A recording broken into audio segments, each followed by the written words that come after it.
Контроверзниот тендер на Министерството за здравство за набавка на реагенси под лупа на обвинителството. Јавен обвинител за гонење на организиран криминал и корупција ќе истражува како биле спроведувани тендерските постапки, дали незаконски биле доделувани договори за јавни набавки и дали биле сторени кривични дела.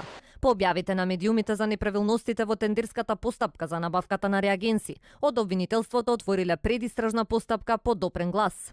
Предметот се однесува на постапката за јавна набавка за биореагенси и тестови на крв во износ од 35 милиони евра и за набавка на лекови од веледрогерија за потребите на јавните здравствени установи без тендерска постапка во износ од 24,6 милиони денари. Министерот Филипче за телевизија 24 вели дека се било согласно законите и дека институциите може да истражуваат.